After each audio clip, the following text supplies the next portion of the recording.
Pessoal, mais um tópico da tabela periódica. Agora a gente vai estudar a tabela periódica e a distribuição eletrônica em camadas. Como que a gente consegue pegar essas informações da própria tabela periódica, tá? Para isso a gente vai precisar relembrar um pouquinho dos modelos atômicos. A gente estudou o modelo atômico de Dalton, de Thomson, Rutherford e Bohr.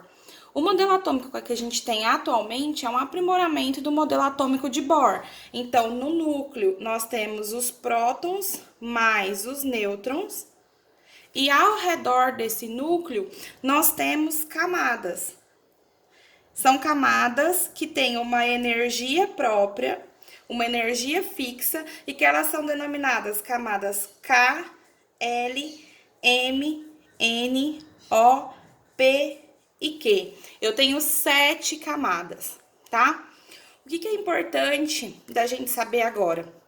Essas camadas têm tudo a ver com a tabela periódica, com a organização dos elementos na tabela periódica, tá? Então, os elétrons, eles estão nessas camadas em energias fixas e também em quantidades fixas dentro de cada camada, tá? Então, a camada K, ela comporta 2 elétrons. A camada K é essa camada mais próxima do núcleo, é a primeira camada. Ela é bem pequenininha porque ela está ao redor do núcleo, então ela só cabe em 2 elétrons. A camada L, a segunda camada, ela cabe 8 elétrons. A M comporta 18 elétrons. A N, 32, a O, 32, a P, 18 e a Q, 8 elétrons, tá? Reparem que a gente tem 7 camadas, tá? O máximo de 7 camadas. E quando a gente vai ver a tabela periódica, a gente vai ver que ela também tem 7 períodos. Deixa eu pegar uma aqui para vocês verem. Ó, eu tenho 7 linhas horizontais. Cada linha horizontal dessa representa uma camada. Então, quando eu falo, por exemplo, que o sódio, o Na, ele tá no período 1, 2 e 3, ele tá no terceiro período. Então, eu sei que ele tem exatamente 3 camadas. Então, ele vai ter a camada K, a camada L e a camada M.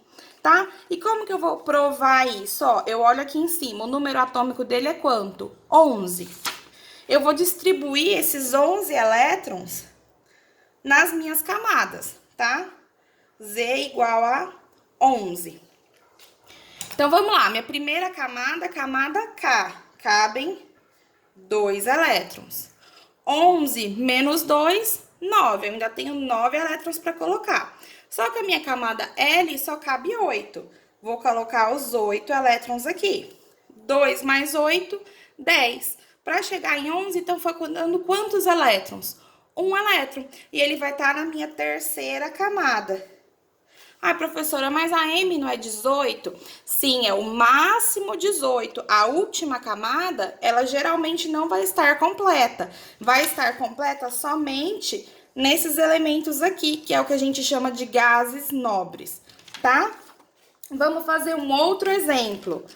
Aqui, o oxigênio. O oxigênio tá em qual período? Ó, 1, 2, ele tá na segunda linha horizontal. Então, quantas camadas ele vai ter? 2 camadas, tá? Então, eu vou colocar o oxigênio. O Z dele é quanto? Ó, esse númerozinho aqui de cima, 8. Então, eu tenho 8 elétrons para distribuir. Minha primeira camada, camada K, 2 elétrons. 8 menos 2, 6 elétrons. Minha camada L cabe 8, posso colocar 6 aqui.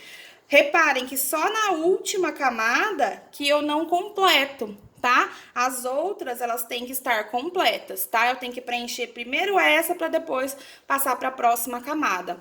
Então, quando eu falar para vocês, um elemento, ele tem 5 camadas. Em qual período ele vai estar? Com certeza, ele vai estar no período 5, tá? E se eu falar que ele está no período 3, com certeza eu sei que eu tenho 3 camadas. E como que eu organizo esses elétrons na camada?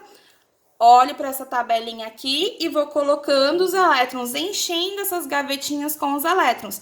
tenho que preencher primeiro a camada K para depois passar para L, depois passar para M e assim por diante.